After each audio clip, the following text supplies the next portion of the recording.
우리 말씀 함께 볼까요? 제목을 한번 읽어보겠습니다.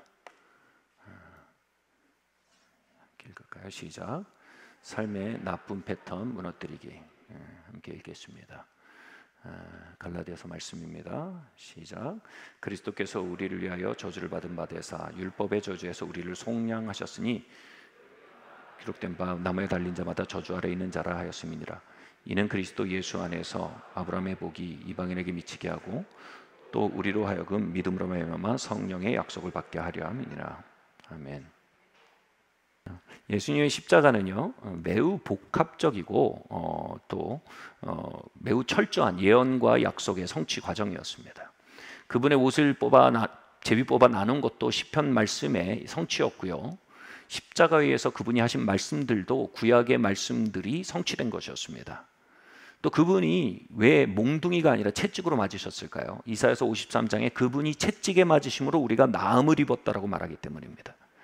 즉 그분의 채찍 맞으심이라는 아주 구체적인 행위는 우리의 치유라는 아주 구체적인 은혜를 향한 속전이었다는 겁니다.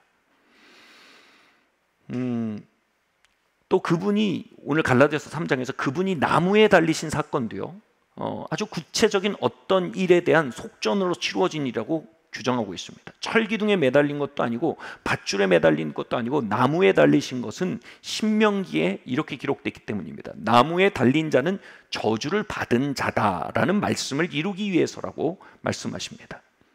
다시 말해 예수님의 십자가에서 그분이 나무에 달리신 행위는 구체적으로 우리를 저주라는 것으로부터 속량, 대신 값주고 사내시는, 건져내시는 행위를 위한 것이라고 말씀하십니다. 이 복과 저주라는 개념은요 성경에서 굉장히 중요한 개념입니다. 이것은 구원과 심판과는 좀 다른 차원의 개념입니다.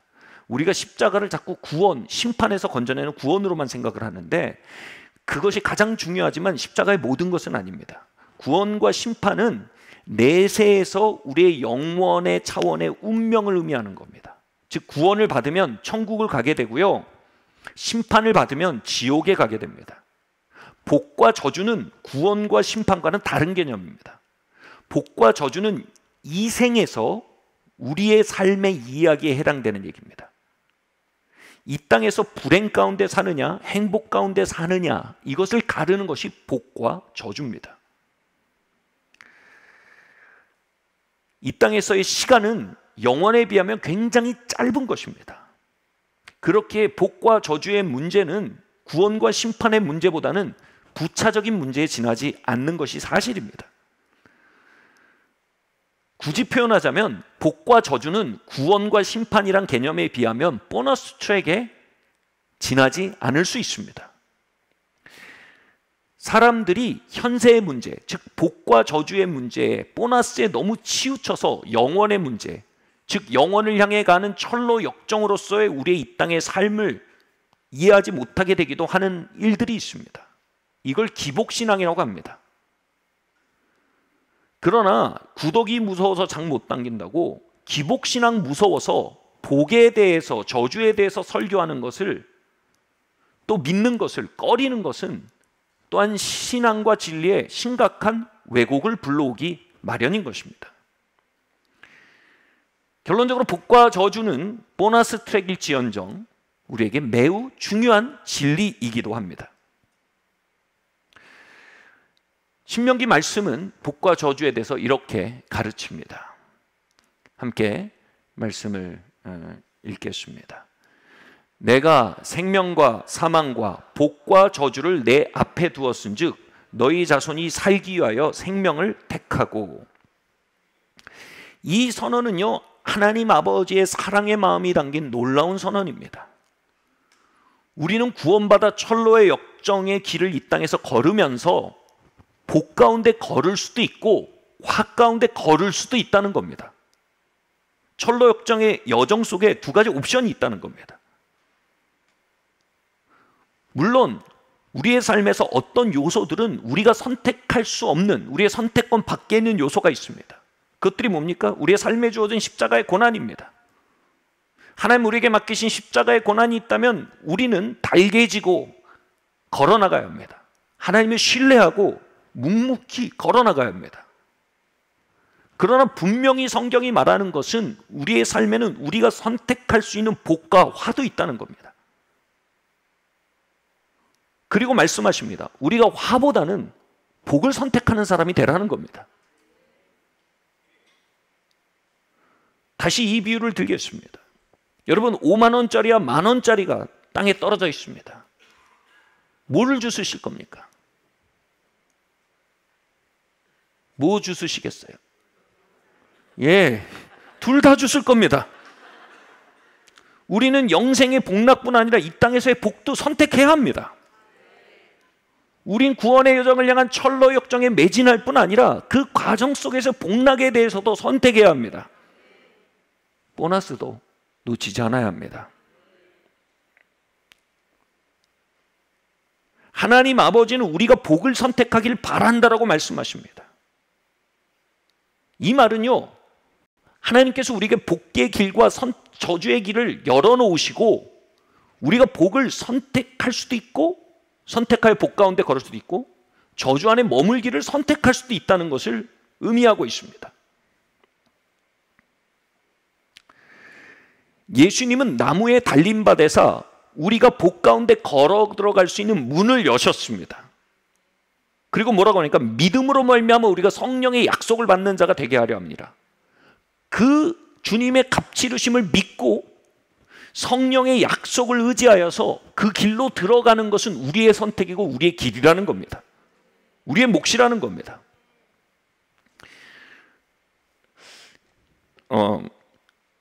한 관대한 사람이 집주인이 여러분을 초대했다고 생각해 봅시다.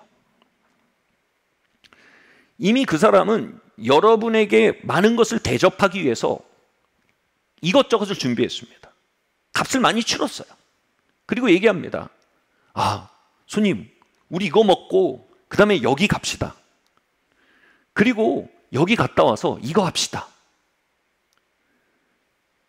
그렇게 얘기를 듣다 보면 어느 순간 이런 생각이 듭니다. 아, 이래도 되나? 그래서 이렇게 말하게 됩니다. 아, 됐습니다. 괜찮습니다. 그러면 우리가 예상하는 시나리오는 뭡니까? 주인이 강권하는 겁니다. 아, 사양하지 마십시오.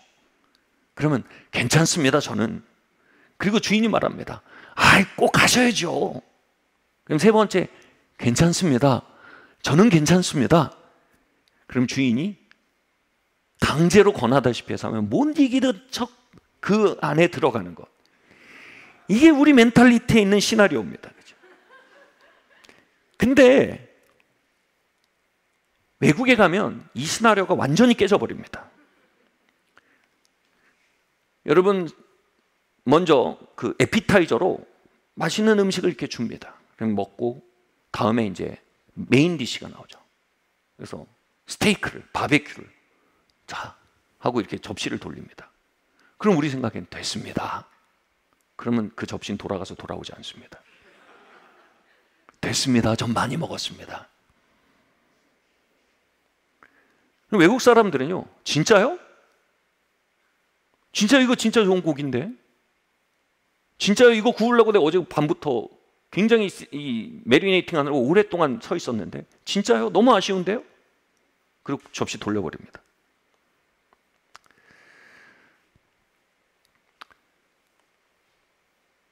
제가 경험한 또 성경이 기록한 하나님 나라의 문화는 한국 문화와 굉장히 다릅니다. 이렇게 말씀하십니다. 복과 저주가 네 앞에 있다. 나는 네가 복을 선택하길 바란다.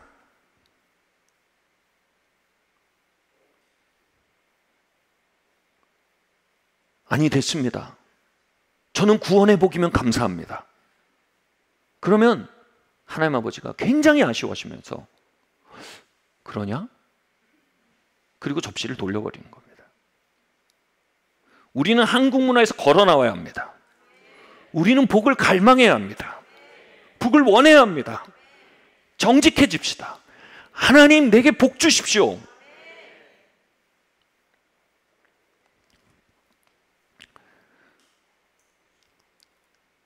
바베테 만찬이라는 영화가 있습니다. 그 영화에 나오는 주인공은요, 청교도 신앙으로 무장한 이 두 자매가 주인공입니다. 목회자 자매들입니다. 전도자 자매들입니다. 어느 날 밤에 그녀들에게 한 도망자가 찾아와 자신을 숨겨달라고 합니다. 그래서 그를 숨겨주었는데요, 알고 보니 그녀가 프랑스 왕궁의 왕의 요리를 대접하는 궁중 요리사였습니다. 그리고 그 정치적인 문제에 휘말려서 이 도망자가 신세가 된 것입니다. 그렇게 도망을 치다가 우연히 산 복권이 놀랍게도 당첨이 되었습니다. 1등 복권에 당첨된 겁니다. 그리고 일이 잘 되려니까 이제 그 문제에서도 누명을 벗고 사면을 받게 되었어요. 이제 더 이상 보호를 받거나 숨어 있지 않아도 되는 거예요. 당첨도 받고 사면도 받았어요. 이제 프랑스 왕궁에 돌아가서 다시 왕을 서브할 수 있는 거예요. 이제 이 궁중 셰프는요, 이 왕을 섬기는 셰프는 이 자매들에게 묻습니다. 내가 당신들에게 너무 깊은 사랑과 섬김을 받아서 너무나 감사합니다. 내가 하룻밤 당신들을 위해서 만찬을 대접하기 원하니까 제발 이 만찬으로 표하는 제 감사의 마음을 받아주십시오. 이 약간은 금욕적인 청교도 자매들은요, 마지못해 수락을 합니다. 근데 수락한 이후에 다음날부터 아주 기이한 진풍경이 펼쳐집니다. 인도에서 택배가 옵니다. 영국에서 택배가 옵니다. 스페인에서 옵니다. 세계 각국에서 정말 비싼 식재료들이 그 집으로 배달돼서 오는 겁니다. 배달하는 사람들 얘기합니다. 아니, 이렇게 조그마고 남루한 집에 어떻게 이렇게 어마어마한 식재료를 주문될 수 있습니까? 그 궁중 요리사는요, 그 재료들을 가지고 요리를 합니다. 그리고 자매들이 원하는 모든 사람을 초대하라고 합니다. 마침내 그 잔치상이 펼쳐지고요, 자매들이 원하는 사람을 다 초대하고요, 한 번 한 번 음식이 나오는데 초대받은 사람들이 경악하기 시작합니다. 아니, 이 요리는 내가 알기로는 전 세계에서 단 2명만 할 수 있는 요리인데 어떻게 여기에 이 요리가 나옵니까? 셰프가 얘기합니다. 제가 그 2명 중에 한 명입니다. 다음 요리가 나옵니다. 아니, 이것의 재료는 1인당 수백만 원짜리인데 어떻게 이렇게 풍성하게 쓰고 이렇게 많은 사람이 둘러앉아 먹을 수 있을 수가 있습니까? 그렇게 계속되는 음식 앞에서요, 경탄과 찬사가 나지만 그 청교도 자매는요, 불편한 겁니다. 그래서 누릴 수가 없는 겁니다. 그래서 얼굴이 딱딱한 채로 앉아 있었습니다. 그런데 이 궁중 요리사가 이렇게 얘기하는 겁니다. 이 오늘 밤의 저녁 만찬은 제가 1등 당첨된 당첨금을 모두 사용한 만찬입니다. 만약 저의 감사와 사랑에 이 만찬을 받아주시지 않으면 저의 모든 갑치름을 허사가 되고 맙니다. 자매들은 당황해서 결국 손을 대기 시작합니다, 음식에. 그리고 그 음식을 하나하나 먹을수록 경직됐던 그녀의 얼굴들이 점차 기쁨과 환희에 녹아내리기 시작합니다. 이 아름다운 영화에 대해 필립 얀시는요, 하나님의 은혜에 대한 가장 완벽한 묘사다라고 극찬했습니다. 여러분, 예수님은 우리를 저주에서 속량해서 아브라함의 복에 들어가게 하기 위해서 당신의 몸을 나무에 거셨습니다. 그리고 그 모든 저주의 값을 다 치르셨습니다. 그리고 우리 앞에 아브라함의 복이라는 어마어마한 옵션을 열어놓았습니다. 우리가 그것을 선택하지 않는다면요, 그것을 향유하지 않는다면요, 그 안으로 걸어 들어가지 않는다면요, 우리가 저주를 견디며 살아가기로 결정한다면요, 그것은 예수 그리스도를 향한 어마어마한 불손함인 것입니다. 그분의 사랑과 헌신과 희생에 대한 어마어마한 무감각인 것입니다. 주님은 그 만찬상을 진설하고 말씀하시는 겁니다. 나는 너희가 복을 선택하고 살기를 바란다. 예수님 복을 선택합니다. 천국을 향한 철로 역정을 흔들리지 않고 걸어나가겠습니다. 져야 할 십자가가 있다면 달게 지겠습니다. 그러나 우리의 삶에 펼쳐놓으신 복들에 대해서는 주님 양보하지 않겠습니다. 물러서지 않겠습니다. 우리의 삶에 들여온 저주의 그림자에 대해서 우린 타협하지 않겠습니다. 우린 그 밖으로 걸어나가겠습니다. 여러분, 이렇게 응답하는 무리들을 아버지의 마음은 기다리고 계십니다. 이렇게 응답하는 사람들을 우리 주 예수 그리스도는 찾고 기다리셨던 것입니다. 다음 이야기를 좀 살펴보겠습니다. 여러분, 저주와 축복은 실제적인 힘입니다. 마태복음 14장 19절 말씀 함께 봉독하시겠습니다. 시작. 무리를 명하여 잔디 위에 앉히시고 떡 5개와 물고기 5마리를 가지사 하늘을 우러러 축사하시고 떡을 떼어 제자들에게 주시매 제자들이 무리에게 주니 다 배불리 먹고 남은 조각을 12바구니에 차게 거두었으며, 에서는요 장자의 축복을 눈앞에 보이는 팥죽 한 그릇에 야곱에게 팔아 넘겼습니다. 그의 선택은 결국 성취되어서 아버지 이삭의 축복이 야곱에게 선포됩니다. 그는 당장의 배고픔과 팥죽 한 그릇을 실체로 보았고 축복이라는 영적 차원을 그냥 형이상학적인 막연한 것으로 치부해버린 겁니다. 반면 동생 야곱은요, 아버지의 축복을 얻기 위해 고향 땅과 가족을 잃을 수도 있는 위험을 불사했습니다. 에서의 삶과 야곱의 삶을 가른 것은요, 축복과 저주라는 영적 실체에 대해 얼마나 진지했냐입니다. 에서는 축복을 받기 원했으나 그걸 위해 값을 치를 만큼 그것의 실체를 인정하지는 않았습니다. 야곱은 축복을 원했습니다. 그리고 그것을 위해 어떤 값도 치를 만큼 그 실체를 인정했습니다. 예수님이 무화과나무를 저주하자 무화과나무 잎사귀는 메말라졌고 더 이상 과실을 맺지 못하게 됐습니다. 예수님이 오병이어를 축복하자 오병이어는 번성했고 5,000명을 먹이고 12광주리가 남았습니다. 축복과 저주는 실체입니다. 축복은 역사합니다. 저주도 역사합니다. 예수님이 나무에 달리신 것은 우리의 삶에 드리워진 저주라는 실체를 거두고 축복이란 실체를 풀어놓기 위함이라고 말합니다. 예수님은 그 실체에 대해 얼마나 진지하셨냐면 그것을 위해 당신의 몸을 십자가에 달 만큼 축복과 저주의 실체에 대해 진지하셨습니다. 우리가 만약 에서처럼 축복과 저주라는 영적 실체에 대해서 경솔하다면 우리는 그분의 값치르심을 가볍게 만드는 것이며 헛되게 만드는 일이 된다는 것을 깨달아야 합니다. 우리가 축복과 저주라는 성경의 가르침을 고대 사회의 미신적 사상 정도로 치부한다면 우리는 우리 구주 예수 그리스도를 십자가로 이끌었던 그분의 믿음을 냉소하는 일임을 인정해야 합니다. 우리는 돌이켜 축복과 저주의 실체를 깨달아야 합니다. 그리고 그 영적 원리들에 대해 진지한 자세를 가져야 합니다. 그리고 저주를 끊고 축복 안으로 걸어 들어가게 치러야 될 값들이 있다면 기꺼이 그것을 치르는 야곱의 여정을 선택해야 될 줄 믿습니다. 그러면 무엇이 저주입니까?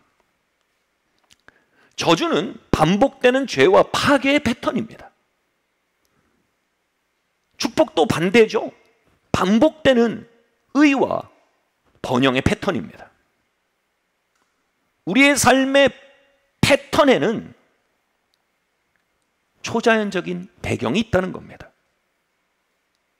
나쁜 결과가 나오도록 압력을 가하는 초자연적인 힘, 이 실체를 성경은 증거하고 있습니다. 그리고 그 실체를 저주라고 말합니다. 그 힘은 거의 대부분 말을 통해 풀어집니다.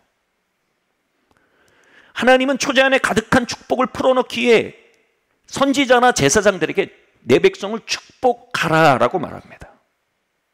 또 영계에 가득한 저주를 풀어놓을 때도 같은 방법으로 말씀하십니다. 쳐서 예언하라, 저주하라 이렇게 말씀하십니다.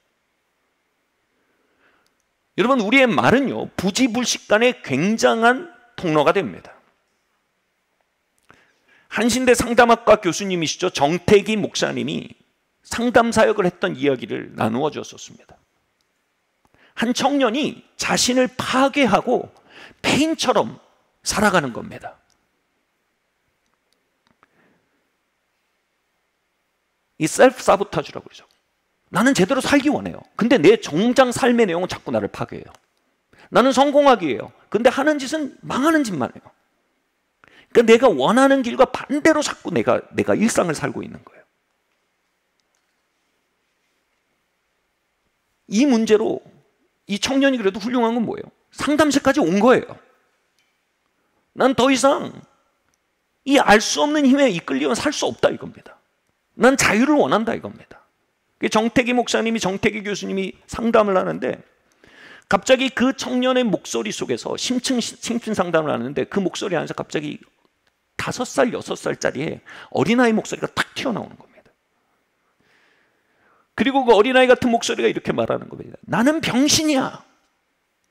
나는 아무것도 못할 거야. 나는 병신이란 말이야. 그 청년은요, 그 나이쯤에 부모님으로부터 이런 폭언을 듣고 산 겁니다.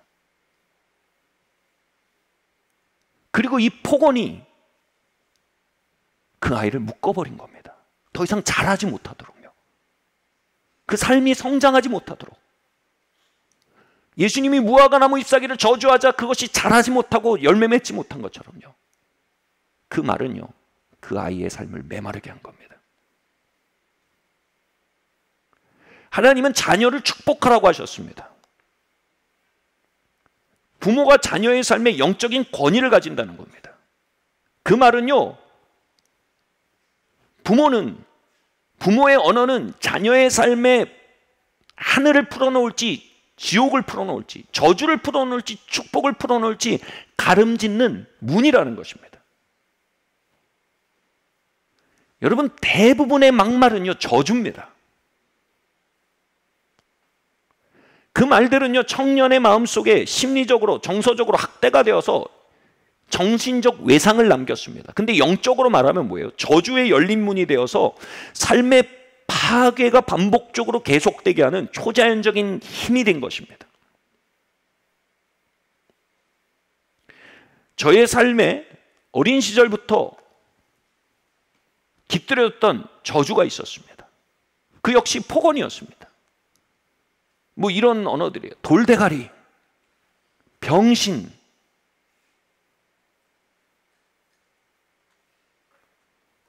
이 언어들은요 제 안으로 들어와서 제 영혼을 묶어버렸습니다. 무화과나무 잎사귀를 마르게 한 것처럼요 제 영을 마르게 했습니다. 제 삶은 거기에 제한됐습니다. 돌대가리 병신으로 말입니다. 권위자들의 언어는 어린아이들의 삶을 디자인하는 영권을 가진다라고 성경이 말하고 있습니다. 지옥은 권위자들의 막말을 통해 그 말을 거르지 못하고 받아들이는 아이들의 마음속에 삶 속에 합법적인 통치권을 가지고 다시 말해 저주의 사슬이 됩니다. 실제로 저는 공부를 할 때 정신이 한 군데로 모아지질 않았어요. 인간적으로 애를 썼어요. 근데 제 능력 밖에 어떤 영적 실체가 있었던 겁니다. 활자 앞에 서면 멘탈이 흔들렸습니다. 왜냐하면 전 돌대가리거든요. 저는 병신이거든요. 저의 학업은 저주받은 무화과나무 같았습니다. 당시에 한 반에 60명 정도 됐는데 정말 초자연적입니다. 저는 시험을 보면 항상 28등이었어요. 27등도 아니고요. 28등이었어요. 중간고사, 기말고사 다 28등입니다. 모의고사도 28등입니다. 그라스실링이란 말을 하죠. 유리벽. 어떤 초자연적인 유리벽이 저로 하여금 더 이상 나아가지 못하도록 막는 것 같았습니다. 그런데 어느 날 하나님의 축복의 능력이 저주를 깨뜨렸습니다. 그 축복 역시 권위 있는 말을 통해 임했습니다. 하나님의 종이 예레미야서 1장을 읽을 때 나는 너를 열방의 선지자로 지었다라는 말씀을 읽을 때 그 말씀이 능력으로 제 안에 들어와서 제 안에 있던 사슬을 깨뜨렸습니다. 어떤 사슬입니까? 돌대가리의 사슬입니다. 병신의 사슬이 깨진 겁니다. 열방의 선지자라는 그 선언이 사슬을 깬 것입니다. 실제적으로 제 몸에서 어떤 초자연적인 것이 떠나는데 제가 정신없이 울었습니다. 한 시간을 울었습니다. 그리고 집중력이 마치 축복받은 오병이어처럼 막 늘어나기 시작했습니다. 몇 달 만에서 반에서 8등을 했고요. 유리벽이 깨진 거죠. 한 번은 전교 2등도 했고요. 한 번은 전국 100등 안에 들기도 했습니다. 뭔가 부서진 겁니다. 주목할 만한 것은요, 그 몇 년 사이에, 앞뒤 1, 2년 사이에 저희 삼형제 모두에게 그러한 일이 일어났다는 겁니다. 삼형제들의 학업이 정말 초자연적인 자원으로 풀어지기 시작했습니다. 아마 주변에 엄마들이 물어봤을 거예요. 아니, 어떤 과외 선생님을 만난 거냐? 어떤 마인드 컨트롤을 한 거냐? 이게 아니었습니다. 저주가 깨지고 축복이 임한 것입니다.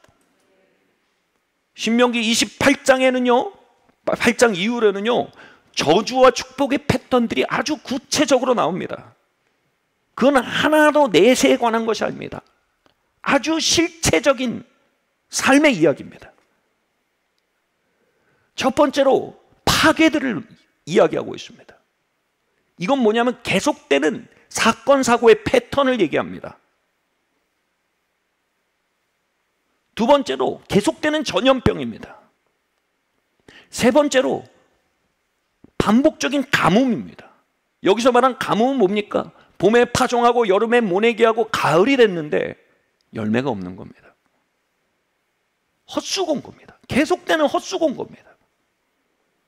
계속되는 패배입니다. 중요한 전투입니다. 인생을 가를 중요한 전투입니다. 근데 계속 지는 겁니다. 그리고 또 무슨 얘기까지 하냐면요, 결핍에 대해 말합니다. 공급 없는 삶입니다. 적시적재에 공급이 안 오는 겁니다. 여러분, 부자는요, 은행에 100억을 가지고 있는 게 부자가 아닙니다. 은행에 땡전 한 푼 없어도 적시적소에 공급만 오면 그게 부자인 겁니다. 뭐가 하우스 푸어입니까? 자산은 50억이에요. 근데 돈 집에 다 묶여 있어서 돈을 한 푼도 쓸 수가 없는 거예요. 식료품을 못 사는 거예요. 그러면 하우스 푸어인 거예요. 바로 저주의 한 가지는 뭐예요? 적재적소의 공급이 와야 할 것이 오지 못하는 겁니다. 그리고 정신질환에 대해서 얘기합니다. 반복되는 정신질환의 히스토리입니다. 그리고 반복되는 상실의 스토리입니다. 뭐 이런 겁니다. 네가 여인을 사랑해서, 성경에 있는 얘기입니다. 어떤 대중가요 가사가 아니고, 네가 여인을 사랑해서 약혼을 했다. 근데 그 여인이 다른 남자에게 갈 것이다. 와. 그리고 마지막으로 나온 게 뭐죠? 결혼 문제들입니다. 결혼 문제가 끊이지 않을 거라는 겁니다. 아까 말씀드렸죠. 복과 저주는요, 이생에 대한 얘기입니다. 뭐 이런 것들이 있다고 단순히 저주가 우리의 삶에, 저주의 영적 차원이 우리의 삶에 열려 있다라고 말하는, 단정 짓는 건 잘못된 겁니다. 한 발 물러나서 볼 때 그것이 반복되고 지속되는 악순환의 패턴으로 나타나는 것이 명료할 때, 그때 우리는 질문해 봐야 합니다. 이 성경이 말하는 저주의 차원에 대해서 조치를 취해야 되는 거 아닌가? 여러분, 이것은 원시 사회에서 가지고 있던 미신이 아닙니다. 우리 구주 예수 그리스도께서 피값 치르셔서 조치를 취하셨던 아주 필수적인 영역입니다. 아멘. 그렇다면 저와 여러분도 바른 조치를 취할 수 있어야 될 줄 믿습니다. 이미 잘 알려진 이야기지만요, 이 저주와 축복의 큰 그림을 잘 보여주는 이야기가 있어서 나누겠습니다. 즉, 저주에 대해서, 축복에 대해서 우리가 이야기할 수 있는 가장 성경적인 언어 중에 하나는 한 가문에 그 패턴이 보인다는 거예요. 상실의 패턴이 한 가문에 계속된다는 거예요. 중독의 패턴이 한 가문에 계속된다는 겁니다. 나쁜 습관들이 한 가문에 계속된다는 겁니다. 질병이나 요절의 히스토리가 한 가문에 계속된다는 겁니다. 맥스 주크라는 불신자였고 술주정뱅이가 있었습니다. 그는 그와 같은 또 여자를 만나서 결혼했습니다. 결혼할 무렵 이 결혼에서 150년 동안 도합 1026명의 후손이 나왔어요. 보통 3대 정도입니다. 150년이면. 그 중에 300명이 일찍 죽었고요. 100명은 교도소에 수감됐고요.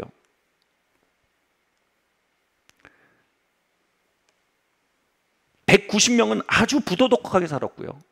100명은 알코올 중독자였습니다. 동일한 시대에 조나단 에즈워즈, 1차 대각성의 주역이죠. 조나단 에즈워즈 목사님의 가정은요, 150년 동안 조사했을 때 조나단 에즈워즈는 그와 같은 경건한 여인과 결혼을 했고요. 그 결혼에서 도합 729명의 후손이 나왔는데 그 중에 300명이 목사였고요. 65명이 대학 교수였고요. 3명은 종합대학의 총장이었고요. 6명은 좋은 책을 지은 작가였고요. 3명은 국회의원이었고요. 1명은 미국의 부통령이었다고 합니다. 한 발 물러나서 보면요, 축복과 저주는 성경의 진리일 뿐 아니라 임상적 현실입니다, 여러분. 우리의 삶의 장기적 패턴을 형성하는 초자연적인 요인들이 있습니까? 우리의 삶의 축복은 어떠한 영역에서 역사하고 있고 저주는 어떠한 영역에서 역사하고 있습니까?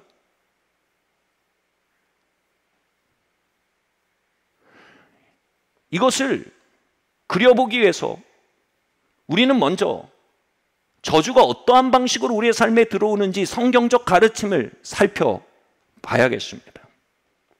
첫 번째로요, 불순종입니다. 함께 말씀 읽겠습니다. 시작. 내가 생명과 사망과 복과 저주를 내 앞에 두었은즉 너와 내 자손이 살기 위하여 생명을 택하고 내 하나님 여호와를 사랑하고 그의 말씀을 청종하라. 우리의 구원은요, 많은 부분 믿음으로 이루어집니다. 그러나 복과 저주는요, 많은 부분 순종과 불순종으로 이루어집니다.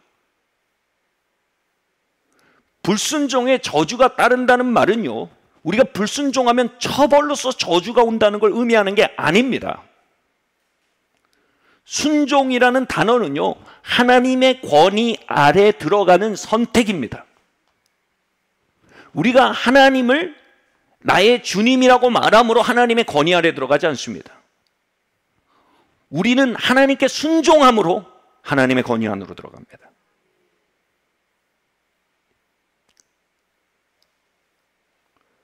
시편 기자는 주님의 날개 그늘 아래 거하기를 사모한다라고 말했습니다. 주님의 날개 그늘이 뭡니까? 그분의 보호의 장막을 말하는 것입니다. 다시 말해 시편 기자는 하나님의 보호하심을 당연시하지 않았습니다. 어느 순간 그 보호의 장막 밖에 있기도 하고 그 안에 있기도 하는 자신의 라이프 스타일을 인지한 것입니다. 그리고 언제나 그 날개 그늘 아래 있기를 사모한 것입니다.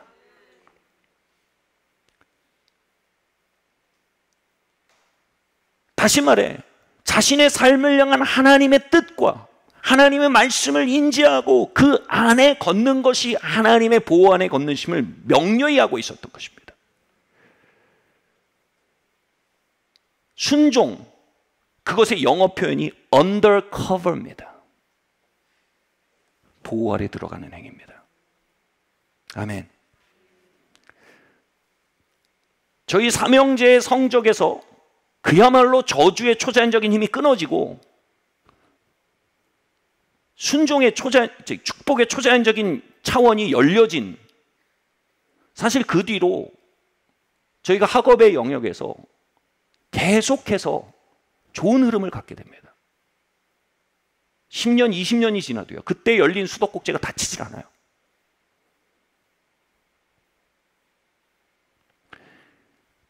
그 결정적인 계기에 순종이 있었습니다.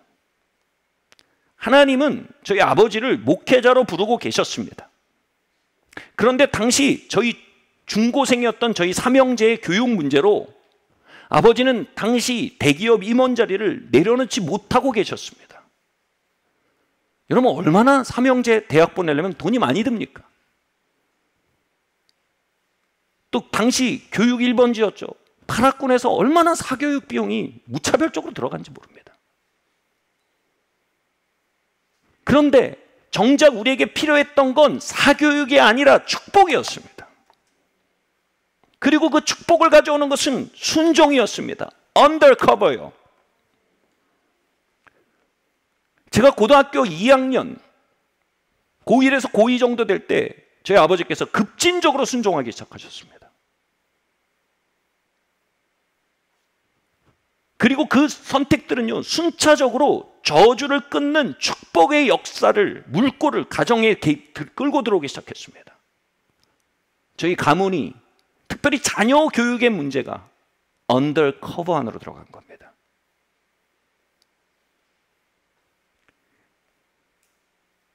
하나님이 비추시는 것이 있습니까?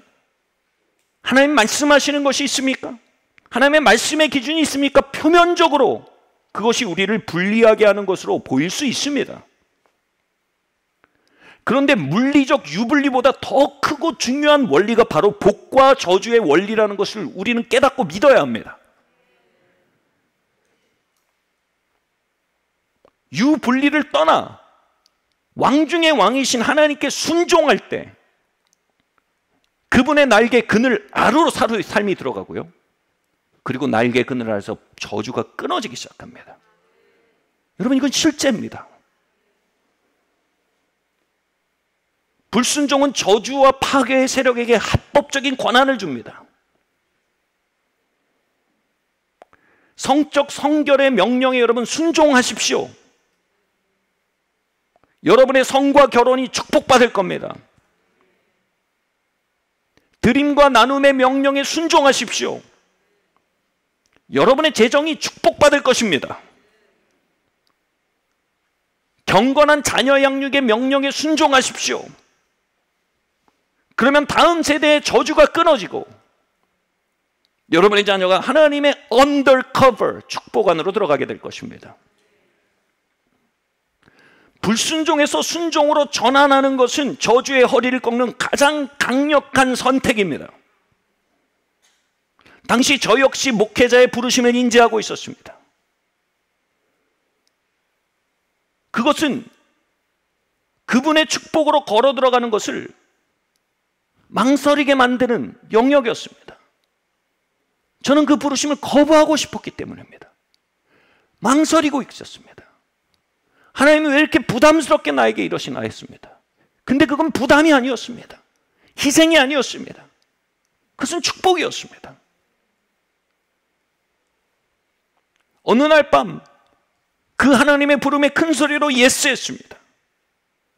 하나님, 나를 사용하기 원하신 대로 사용하십시오. 주님, 나를 말씀 사역자로 세우시려면 제 삶을 드립니다. 그 부름에 예스한 그날 밤 저를 누르던 우울증이 끊어졌습니다. 호흡 곤란이 끊어졌습니다. 측농증이 완치됐습니다. 소화불량이 완치됐습니다. 성령 세례가 임했습니다. 그리고 삶에 있던 다양한 사실들이 끊어져 나가는 밤이 되었던 것입니다. 그리고 관계와 학업들이 풀어지기 시작했습니다. 세상의 영 마귀는요, 순종은 희생이고 손해라고 우리에게 협박합니다. 그러나 여러분 기억하십시오. 마귀는 거짓말쟁이입니다. 그가 할 줄 아는 건 죽이고 빼앗고 도적질하는 일뿐입니다. 그가 거짓말하는 것은 우리를 저주 속에 가두기 위한 뿐입니다. 우리의 유업과 축복과 우리가 맺을 열매들과 우리의 거룩과 풍성한 영적 생활과 하나님의 복락을 가로채고 억어하려는 목적뿐입니다. 여러분 기억하십시오. 순종은 손해가 아닙니다. 순종이 저주의 허리를 꺾습니다. 순종은 축복입니다. 우리 마귀의 거짓말을 향해 함께 말합시다. 순종은 손해가 아닙니다. 순종은 저주의 허리를 꺾습니다. 순종은 축복의 물꼬를 트는 하늘의 열쇠입니다. 아멘. 전 다른 묘수를 알지 못합니다. 이 투박하지만 분명한 진리는 결국 모든 이들의 인생 앞에서 갈림길을 제시하며 선택을 요구하는 것입니다. 사랑하는 성도 여러분, 순종합시다. 주님의 날개의 그늘 아래로 들어갑시다. 두 번째로요, 우리에게 저주가 들어오는 통로는요, 영적 유산입니다. 말씀 한번 읽겠습니다. 베드로전서 1장 18절에서 19절 말씀입니다. 시작. 여러분이 알다시피 조상들로부터 물려받은 헛된 생활 방식에서 여러분이 해방된 것은 은과 금같이 썩어질 것으로 된 것이 아니요 오직 흠도 없고 점도 없는 어린 양 같은 그리스도의 보배로운 피로 된 것입니다. 아멘. 예수님은 저와 여러분을 위해 저주가 되셨습니다. 그것은 우리가 아브라함의 복이 되게 하기 위함이라고 하셨습니다. 아브라함은 우리의 믿음의 조상입니다. 성경에서 복과 저주의 패턴은요, 조상을 통해 흐르는 경향을 가집니다. 베드로전서는 이렇게 말하죠. 우리가 알다시피 조상으로부터 물려받은 헛된 생활 방식이 히브리어로 보면 열매 없는 삶의 사이클이라는 뜻이에요. 이게 어디서 온다고요? 우리 조상에게서 물려받는데요. 열매 없는 삶의 사이클. 반복되는 실패의 사이클들, 반복되는 중독의 사이클들, 방황의 사이클들, 관계가 결렬되고 깨어지는 사이클들, 가정이 와해되는 사이클들, 이 사이클로부터 예수님의 피가 우리를 건져내셨답니다. 아멘. 근데 이 피가 건져내셨다는 말이 구체적으로 의미하는 뭐냐면 우리를 믿음의 조상 아브라함의 후손으로 만드셨대요. 그래서 새로운 유전된 사이클을 받게 하셨다는 거예요. 그걸 아브라함의 복이라고 하는 거예요. 아브라함의 복이 뭔지 한번 살펴볼게요. 아브라함은요, 우리 조상인데요, 양과 소떼가 번성해서요, 조카 롯과 한 필지에서 양과 소를 치다가 너무 번성해서 필지를 나눠야 할 만큼 양과 소가 번영했습니다.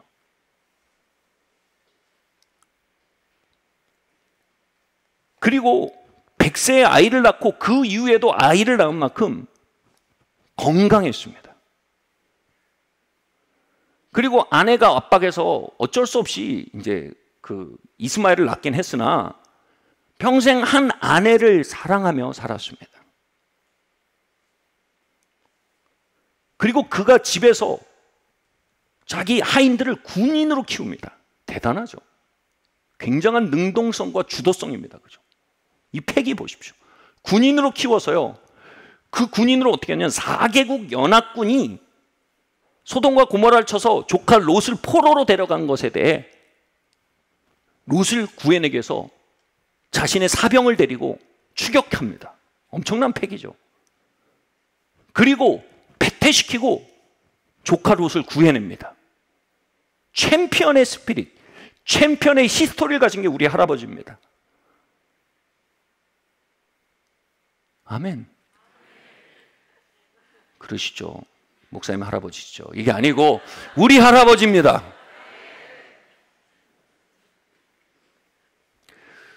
우리는 아브라함의 복이 되었습니다. 그런데 여전히 우리는 옛 생명의 가계에 기초한 그 유전받은 라이프스타일에 고착된 생각을 가집니다. 대대로 실패하는 가문에 속한 사람은 언제나 실패를 각오하는 경향을 갖습니다. 그렇지 뭐. 내가 하는 일이 그렇지 뭐. 언제나 큰 실망을 준비합니다. 어떻게 해요? 미연에 실망을 방지하기 위해 꿈을 꾸지 않습니다. 기도할 때 소원을 말하지 않습니다. 실패를 방지하는 가장 적극적인 행위는 소원하지 않고 꿈꾸지 않는 겁니다. 여러분, 그 열매 없는 삶에 유전된 DNA를 가지고 계십니까? 계획이 없는 거죠. 골이 없는 겁니다. 그리고 대대로 약하고 병드는 집안의 분위기 속에서 자라면요, 언제나 약함과 병듦에 대한 두려움을 갖습니다. 여러분, 두려움은 부정적인 믿음입니다. 대대로 결핍 가운데 살면 언제나 결핍을 염려하며 삽니다. 염려도 부정적인 믿음입니다. 그런데 여러분, 그리스도 예수의 피가 우리에게 증거하고 있습니다. 이제 믿음 안에서 우리는 새로운 가문의 일원이 되었습니다. 우리는 새로운 할아버지를 갖게 됐습니다. 그분은 챔피언입니다. 그분은 번영하는 자입니다. 그분은 건강한 자입니다. 그분은 왕성했던 자입니다.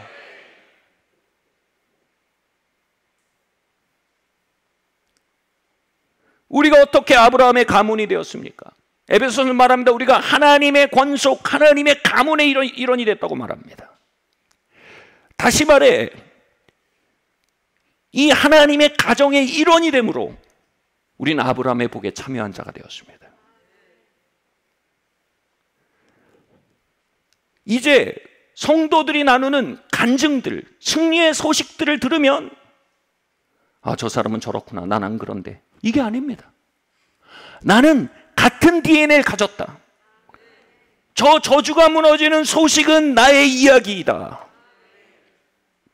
질병의 패턴을 깨뜨리고 일어난 이야기들, 상처를 이기고 일어난 이야기들, 불화를 이기고 일어난 이야기들, 그 장기적인 악순환의 패턴을 깨고 일어난 이야기들을 들을 때 우리는 이렇게 생각해야 합니다. 저것은 우리 할아버지 아브라함의 복이 유전된 것이다. 동일한 복이 내게 유전되었다. 저것은 내게 다가올 이야기이다. 이 승리의 이야기들은 이제 내 백그라운드에서 오는 이야기가 아니라 이제 나의 새로운 가문으로부터 오는 이야기다. 우리는 그 승리의 이야기를 중심으로 새로운 지인을, 새로운 유전자를 만들어가는 자들입니다. 이제 치유가 우리의 유산입니다. 이제 건강이 우리의 유전자입니다. 이제 분열이 아닌 일치가 우리의 운명입니다. 이제 챔피언의 영과 챔피언의 삶이 우리의 유산입니다. 세 번째로요, 저주와 축복이 나뉘는 중요한 통로가 말입니다. 잠언 18장 21절 말씀 함께 읽겠습니다. 시작. 죽고 사는 것이 혀에 달렸나니 혀를 쓰기 좋아하는 자는 혀의 열매를 먹으리라. 대학 시절 저희 가정이 정말 어려운 때를 통과하고 있었습니다. 그때 한 하나님의 사람이 가족을 위해 기도하면서 저의 얼굴 보고 이렇게 말씀하셨어요. 형제님은 집 곳곳을 다니면서 크게 찬양하십시오. 하나님은 형제님의 입에 권세를 주셨습니다. 저는 그 말을 들으면서 의아했습니다. 아니, 이렇게 물리적으로 어려운 일들이 벌어지고 있는데 내가 노래나 하고 집안을 다니란 말인가? 도대체 그게 무슨 효력이 있단 말인가? 그런데 에베소서 6장은 말했습니다. 악한 날에 하나님의 전신갑주를 입고 공중권세 잡은 자를 대적하라고 했습니다. 저희 가정은 악한 날을 지나고 있었습니다. 물리적으로요. 그것은 뭐예요? 공중권세 잡은 자와 대립하고 있는 상태인 것입니다. 그리고 그에게 할 수 있는 가장 첫 번째 조치는 뭐예요? 영적 싸움을 해나가는 것입니다. 믿음의 고백을 하는 것입니다. 진리를 선포하는 것입니다. 주님을 높이는 것이었습니다. 야고보서는요, 혀가 지옥과 하나님의 통치와 직결되는 한 라인이라고 말합니다. 혀는 우리의 몸 중에 가장 영적인 기관이라고 말합니다. 악한 날에 지나는 저의 가정에서 가장 중요한 일 중에 하나는 바로 하늘 보좌에 연결된 한 라인을 통해 하늘의 불을 토해내는 일이었습니다.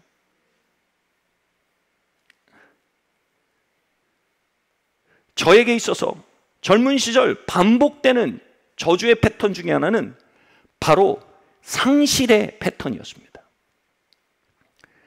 이 남녀 문제, 결혼 문제가 정말 안 풀렸습니다. 어떤 부분은 십자가 고난인 것 같기도 하고, 어떤 부분은 철로 역정에서 만나는 하나님의 다루심인 것 같기도 한데, 도저히 하나님의 성품과 약속의 말씀에 기초해 볼 때 해석되지 않은 정도였습니다. 왜 이렇게 누추한 스토리가 나오냐? 난 차라리 주님의 복음을 전하다 돌을 맞고 싶다.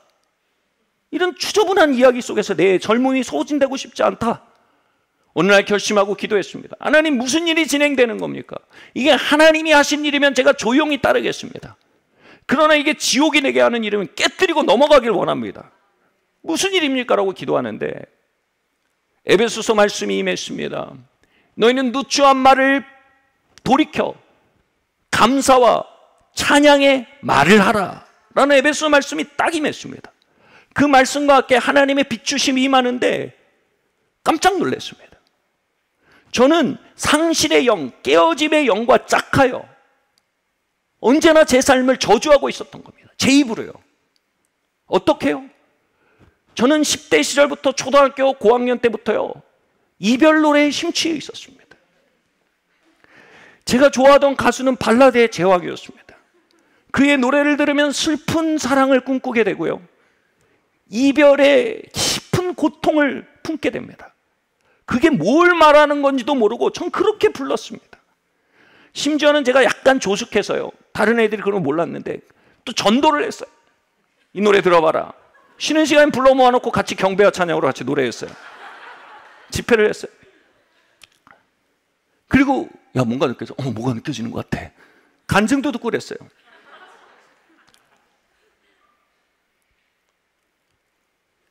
저는 그 신간을 통해서 엄청난 진짜 또 다른 셀프 사보터지예요. 저는 평생 함께할 배필을 원합니다. 저는 일치를 원합니다. 저는 연합을 원합니다. 근데 제 입에선 계속 상실을 얘기한 겁니다. 계속 슬픔을 얘기한 겁니다. 잘 때도 듣고 일어나서도 들었던 겁니다. 그날 저는 철저히 회개하게 됐습니다. 하나님, 내가 상실의 영과 함께 말해왔습니다. 내가 깨어짐의 영과 함께 예언했습니다. 하나님, 내가 내 삶을 저주해왔습니다. 저의 입술을 용서하여 주십시오. 그것에 길들여진 저의 마음과 영을 씻어주십시오. 그리고 그 예언 안에 잘못 셋업되어 있는 저의 삶의 항로가 재편되게 해주십시오. 하나님께 기도하는데 성령의 불이 임해서요, 진짜 제 안에 있던 신경조직과 무의식까지 움켜잡고 있던 어떤 힘이 씻겨나가는 것을 경험했습니다. 그 길로 집에 들어와서요, 그 1집, 2집, 3집, 4집, 5집, 6집, 7집까지 다 샀던 것이 그 전지를 다 모아서 처리했습니다. 저한테는 그것이 바로 점치는 책이었습니다.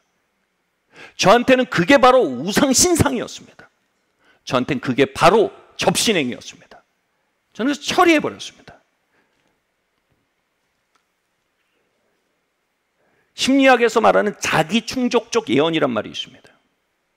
우리가 듣고 믿어지는 걸 말하면 어떻게 되냐면요, 그 말이 반복될 때 우리의 무의식이 그것에 동기화됩니다. 우리의 신경조직이 거기에 동기화가 됩니다. 그리고 인간이 가진 동물적 직감들이 있습니다. 이 동물적 직감까지도 거기에 동조화가 됩니다. 자기 충족적 예언에 맞게 내 존재가 셋업이 된다는 겁니다. 그리고 나서는 어떻게 되냐면 자동적으로, 진짜 오토매티컬리, 여러분 오토매틱 운전하면 어떻게 돼요? 올라갈 때 자동으로 단수가 내려가고요, 내려갈 때 자동으로 단수가 내려갑니다. 자동적으로요, 오토매티컬리 슬픈 사랑을 향해 제 몸이 반응해 나가는 거예요. 기통한 만남들에 대한 향기를 기가 막히게 캐치하고요. 그런 향기가 안 느껴지면 매력을 안 느끼는 거예요. 저는 제 삶을 저주하고 있던 주체였어요. 혀를 쓰기를 좋아하는 자는 그 열매를 먹을 것이다. 저는 제 입으로 상실을 말하기를 즐겼어요. 그리함으로 그 열매를 먹었어요. 여러분의 입은 무엇과 함께 말하고 있습니까?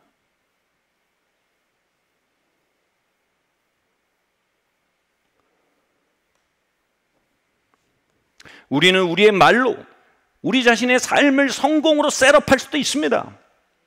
실패로 셋업할 수도 있습니다. 내 그럴 줄 알았어. 내가 그렇지 뭐. 그럴 리가 없잖아. 우리는 우리의 말로 상실을 향해 셋업하거나 일치를 향해 셋업할 수도 있습니다. 제 아내와 저는 굉장히 다른 사람입니다. 화성에서 온 경화, 금성에서 온 영준입니다. 한두 마디로는 일치가 잘 안 생겨요. 말이 길어지곤 합니다. 그런데 저희가 어느 날 약속을 했습니다. 어떤 갈등이 있든 어떤 오해가 있든 절대 이 단어는 꺼내지 말자. 이혼이란 단어.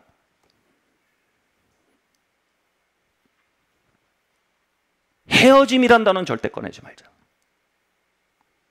우리의 사전엔 그 단어는 없다. 화가 나면 나 너무 화가 나 라고 얘기하면 돼요. 이혼해 라고 얘기하면 안 돼요. 난 너무 아프고 힘들어 라고 얘기하면 돼요. 헤어져 라고 얘기하면 안 돼요. 나 너무 외로워, 나와 함께 있어줘, 나를 이해해줘, 위로해줘 라고 말하면 되는 거예요. 끝이야 라고 말하면 안 되는 거예요. 저희는 그날 저의 결혼을 저주했던 언어들에 대해 회개했습니다. 하나도 진심은 아니었어요. 뱉었던 어떤 말도요. 진심 여부를 떠나 여러분, 혀는 파워라고 말하고 있습니다.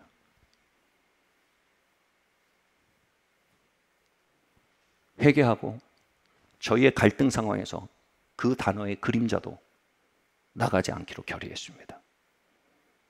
그리고 그것은요, 저희 결혼의 파괴와 저주의 세력에 문을 굳게 닫는 굉장히 중요한 선택이 됐습니다. 부부 여러분들, 집에 가셔서 같이 회개하십시오.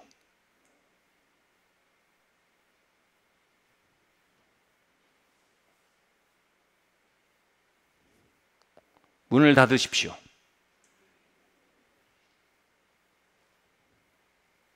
사도행전 12장 5절 말씀 함께 읽겠습니다. 시작. 이에 베드로는 옥에 갇혔고 교회는 그를 위하여 간절히 하나님께 기도하였더라. 베드로는 옥에 갇혀 있었습니다.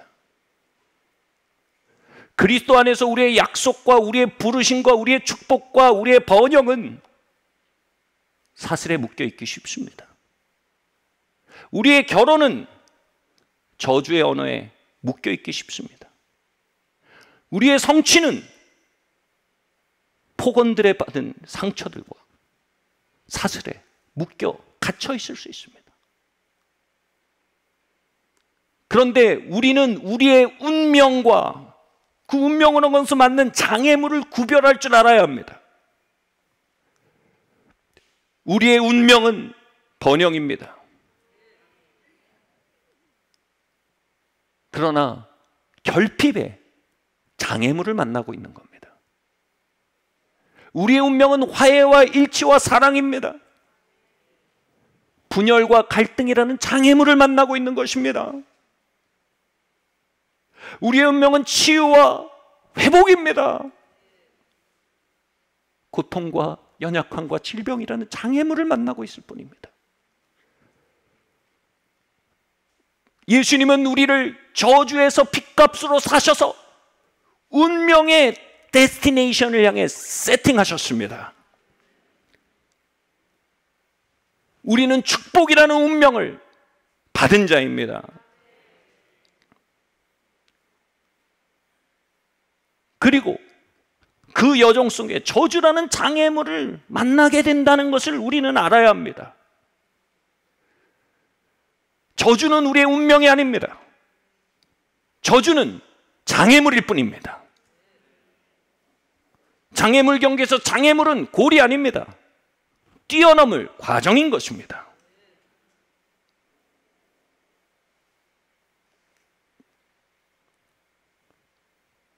저주의 패턴이 없는 성도의 삶은 없습니다. 파도 없는 항해가 없는 것과 마찬가지입니다. 그러나 파도 속의 목적지를 망각하고 파도가 크다고 항로를 까먹고 엔진을 꺼버린 배는 난파선이요 멍텅구리 배입니다. 저주의 물결에 이끌려 다니는 배가 되는 것입니다. 그러나 그 속에서도 목적지를 기억하고 그 항해를 떠나라 말씀하신 주님의 음성을 기억하고 그 항로를 지키고 성령의 능력에 엔진을 지키는 배는요, 저주의 파도를 넘어서 축복의 항구를 향해 항해해 나가는 것입니다.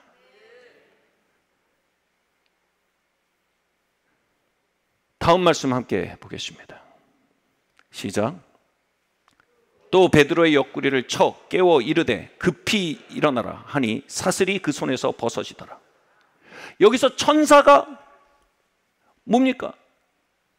교회가 베드로를 위해 기도하기 시작한 겁니다. 감옥에 갇혀있는 베드로요, 그의 운명은 거리에서 복음을 전하는 겁니다. 그의 운명은 부흥입니다. 그의 운명은 기적입니다. 그의 운명은 사도적인 능력을 나타내는 삶입니다. 근데 그는 지금 사슬에 묶여서 죄수라는 현실에 갇혀 있는 것입니다. 성도들이 베드로를 위해 함께 기도하기 시작할 때 천사가 베드로를 찾아갑니다. 그 감옥 속으로요. 천사라는 말은요 헬라어로 앙겔로스인데, 여러분 성경에서 천사라는 말은요 언제나 말씀 사역자란 말과 동의어입니다. 여러분은 어떤 감옥 안에 계십니까? 어떤 사슬에 매여 있습니까? 하나님께서는 이 시간 말씀 사역자를 여러분 감옥 안에 보내고 계십니다. 앙겔로스를 통해서 말씀하십니다. 그 사슬은 너의 운명이 아니다. 질병은 너의 운명이 아니다. 치유가 너의 운명이다. 실패와 열매 없음은 너의 운명이 아니다. 열매 맺고 번영함이 너의 운명이다. 실패와 열매 없음은 일순간의 사슬일 뿐이다. 앙겔로스는 말합니다. 예수님의 이름으로 너는 화해와 일치와 사랑의 운명을 가진 자이다. 쓴마음과 분열과 다툼의 사슬은 너의 운명이 아니다. 그리고 앙겔로스가 베드로에게 말합니다. 급히 일어나라. 그리고 앙겔로스가 여러분에게 말합니다. 여러분 급히 일어나십시오. 거기에 퍼져 앉아 있지 마십시오. 여러분 그렇게 죽지 않을 것입니다. 여러분 그렇게 끝나지 않을 것입니다. 여러분 다른 끝을 향해 나아갈 것입니다. 그 감옥문 너머엔 다른 운명이 기다리고 있습니다. 그 앙겔로스의 말을 듣고 급히 일어난 베드로가 그 손에서 사슬이 부러지기 시작합니다.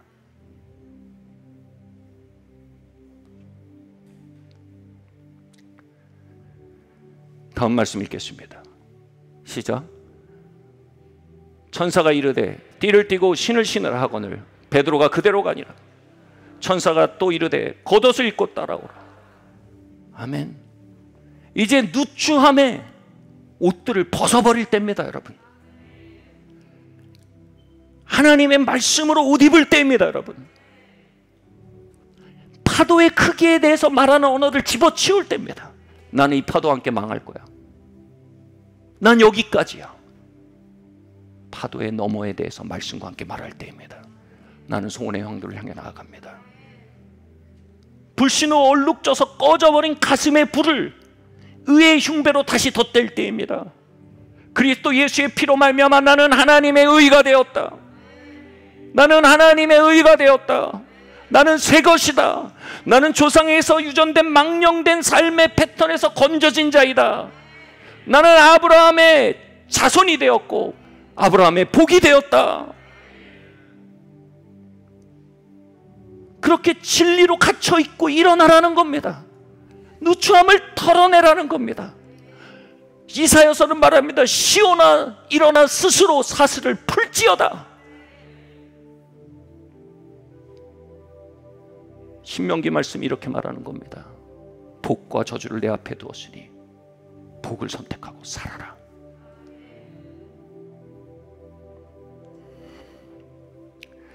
마가복음 14장 37절 말씀, 마지막 말씀입니다. 함께 읽겠습니다. 시작. 시몬아 시몬아 보라, 사탄이 너희를 밀가루듯 하려고 요구하였으나 그러나 내가 너희를 위하여 믿음이 떨어지지 않게 기도하였으니 시몬아 자느냐, 내가 한 시간도 깨어 있을 수 없더냐. 시험에 들지 않게 깨어 있어 기도하라. 아멘. 예수님은 지금 하늘 보좌 옆에서 우리를 위해 중보하고 계십니다. 그분은 중보자십니다. 중보라는 말은요, 변호라는 말입니다. 변호는 언제나 기분에 기초해서는 안 됩니다. 법에 기초해야 됩니다. 그분의 변호는요, 그분의 십자가의 공로에 기초해서 이루어지고 있습니다. 24시간 365일이죠. 왜요? 사탄이 밀가부르듯 베드로를 까부르고 있었기 때문입니다. 청구했다는 겁니다. 율법의 저주 안에서 사단은 말합니다. 하나님, 베드로의 조상의 행실을 보십시오. 베드로의 삶과 베드로의 가문을 보십시오. 베드로의 삶은 열매 없이 끝나야 합당합니다. 베드로는 감옥에서 그 소리를 들었을 겁니다.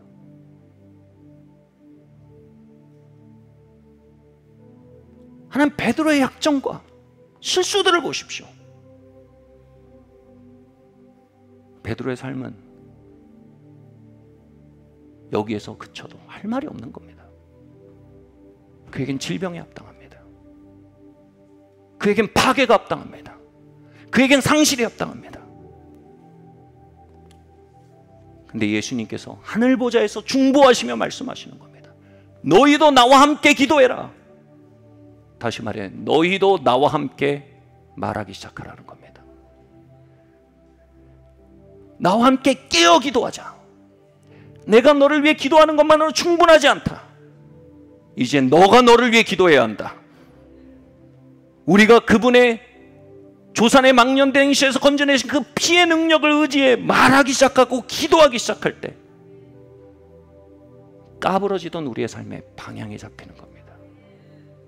파도에 흔들리던 우리의 항해가 이제 소원의 항구를 향해 엔진의 힘이 돌아오고 항로가 정렬되기 시작하는 것입니다. 사랑하는 성도 여러분, 저는 일부 예배에서 설교할 때, 설교 마칠 때 이런 그림을 봤어요. 퍼펙트 스톰이란 영화 아세요? 한 패기 가득한 선장이요, 퍼펙트 스톰, 엄청난 태풍이 오는데 배를 몰고 갑니다. 모두가 폭풍을 피하는데요, 자신의 항로를 향해 배를 몰고 가는데 집채 많은 파도가 옵니다. 집채가 뭡니까? 한 20층짜리 파도가 옵니다. 마지막 장면이요, 그 파도를 향해서 배가 기어 올라가는 겁니다. 그리고 영화가 거기서 끝나요. 파도를 넘었는지 삼켰는지 아무 말이 없어요.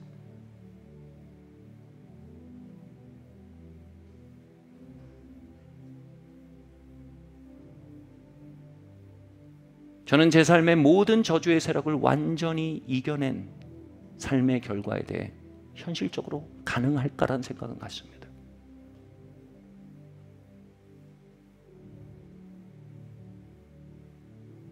그러나 호흡이 남아있는 한, 목소리가 붙어있는 한,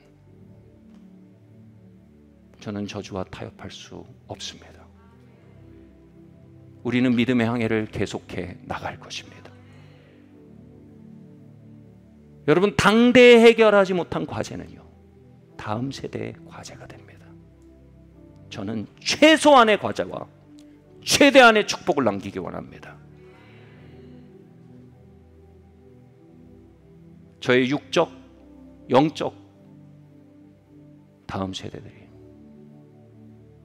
해결되지 않은 문제 더미의 영적 유업이 아닌 놀라운 축복의 영적 유업을 물려받게 되는 걸 보기 원합니다. 사랑하는 성도 여러분, 여러분의 항해가 집채 많은 파도를 향한다고 느낄 것입니다. 그러나 기억하십시오. 우리 안에 계신 이가 세상을 이겼습니다.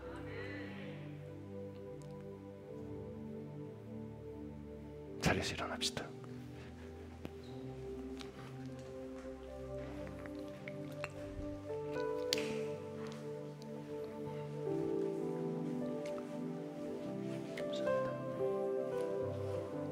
할렐루야.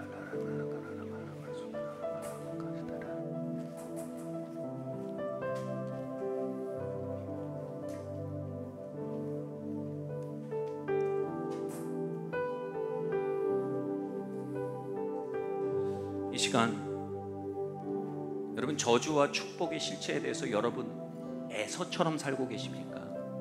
야곱 같은 진지함을 가지고 계십니까? 여러분 집을 짓는 자의 수고가 여호와께서 도우시는 헛되다고 하십니다. 하나님의 축복은요 우리의 베스트라는 것보다도 중요할 때가 있습니다. 하나님 우리가 축복과 저주의 영적 실제에 대해 눈이 열리기 원합니다. 그리고 축복의 주님 물꼬를 타는 자들이 되길 원합니다. 주님 저주의 파도를 헤치고 축복의 엔진을 그 믿음의 항로를 재설정하는 자들 되길 원합니다. 주님 우리가 축복의 트랙 위로 올라가길 원합니다. 우리 함께 이 시간 기도하겠습니다. 할렐루야. 주님 이 시간 기도합니다.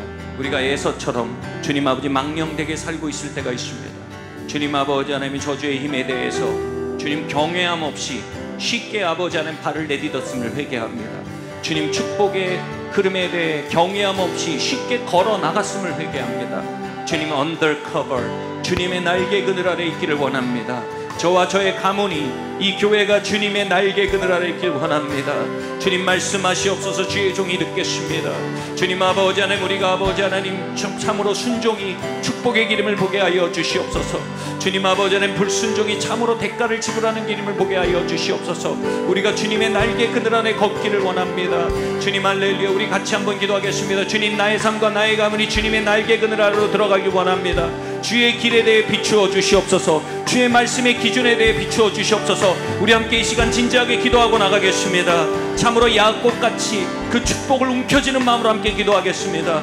하나님 아버지 하나님 이 가문을 축복하여 주시고 이 교회를 축복하여 주시고 우리의 삶을 축복하여 주시기를 기도합니다. 주님 할렐루야. 주님 아버지 하나님 우리가 참으로 아버지 하나님 영적 현실에 대해 눈을 뜨고 주님의 날개 그늘 앞으로 들어가기를 원합니다. 주님 우리가 불순종의 길을 떠나기 원합니다. 우리가 순종의 길로 돌아오기를 원합니다. 주님 말씀하신 것들에 대해 주의를 기울이지 않는 삶에서 걸어 나오길 원합니다. 주님 말씀하신 것에 대해 주의를 기울이고 그것을 실생활로 옮기는 아버지 하나님의 경외감이 우리 안에 회복되게 하여 주시옵소서. 우리 함께 이 시간 기도하겠습니다. 불순종의 영을 회개합니다. 주님 하나님의 말씀하신가 명령들을 경홀히 여겼던 마음들을 회개합니다.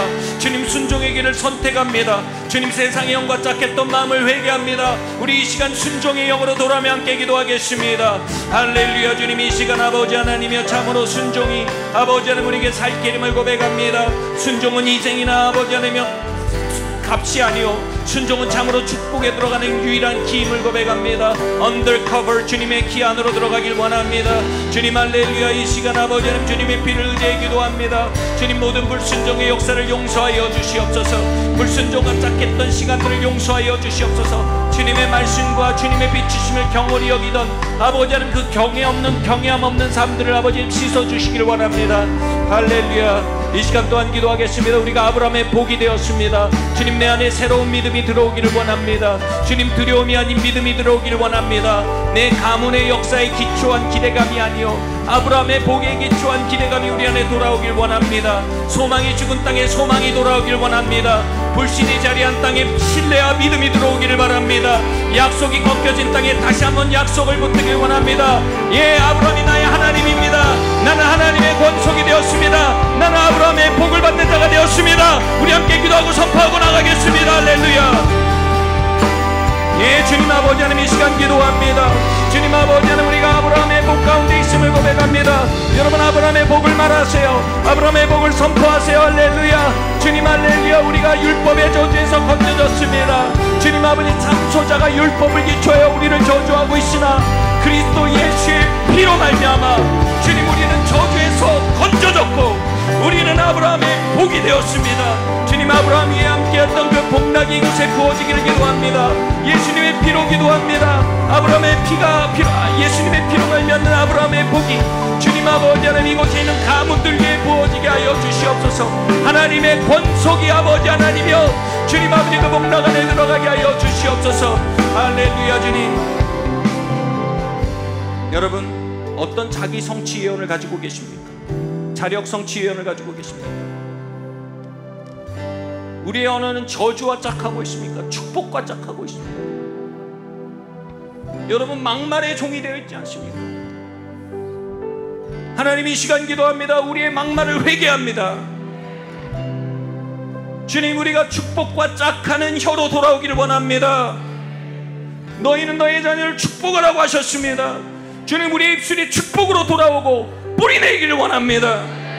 주님, 우리가 서로 축복하기를 원합니다. 주님, 막말의 역사를 회개합니다. 주님, 복언들을 회개합니다. 주님 아버지 하나님, 아들의 음성이 나의 혀를 채우게 하시옵소서. 우리 함께 이 시간 기도하겠습니다. 주님 아버지 하나님, 막말의 역사를 회개합니다. 또한 우리에게 폭언을 하고 막말을 한 자들을 용서합니다. 아버지 하나님, 그들을 용서치 않으므로 그 저주를 우리가 오히려 붙들었음을 고백합니다. 그 쓴 마음을 품으로 우리가 저주의 영향력 가운데 머물렀음을 아버지 하나님 고백합니다. 이 시간 기도합니다. 예수님의 피의 능력으로 아버지 하나님, 우리 가득 채워주시고 씻어주시길 원합니다. 할렐루야. 주님, 베드로야 일어나라. 베드로야 일어나라.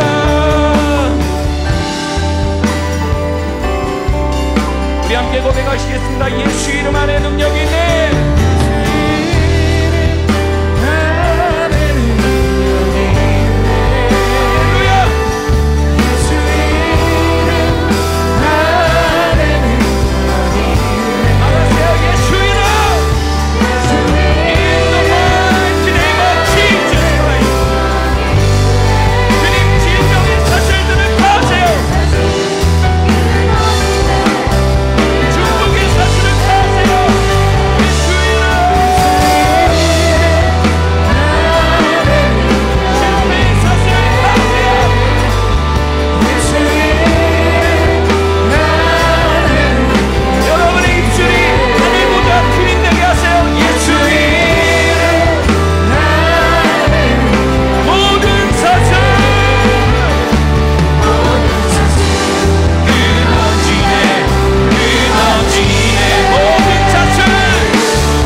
불편하시면 거기에 손을 얹어주십니다. 이 시간 예수님의 이름으로 기도합니다.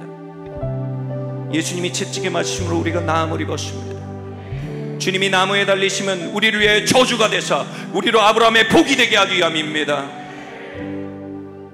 예수님, undercover 당신의 머리 대심 안으로 순복하여 들어갑니다. 당신의 말씀의 기준함으로 회개하여 들어갑니다. 주님 말씀하셨던 것들에 주의를 기울이지 않았던 마음들을 회개합니다. 예수님의 피로 이 시간 각 사람을 덮고 기도합니다. 예수님의 이름 안에 있는 그 축복의 능력을 우리가 구합니다. 주님, 치유의 체인 리액션이 시작되게 하시옵소서.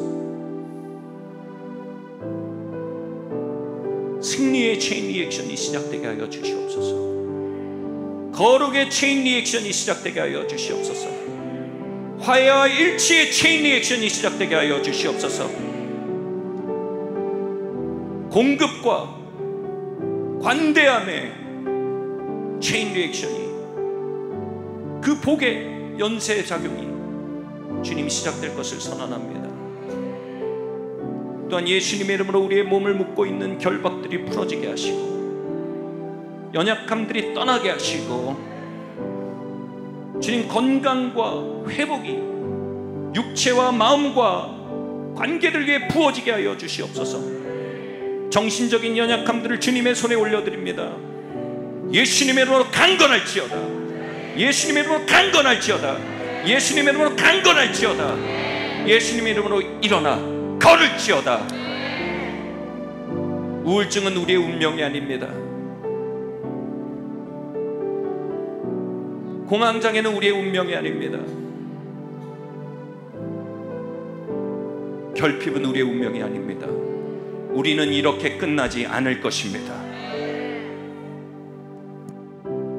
우리는 넓은 대지를 달릴 것입니다. 푸른 하늘을 향해 도약할 것입니다. 소원의 항구를 향해 항해할 것입니다. 우리는 최소한의 파괴와 최대한의 축복을 유업으로 남길 것입니다. 예수님의 이름의 능력으로 이 예배 가운데 있는 모든 자들에게 이 말씀의 성취를 나타내어 주시옵소서.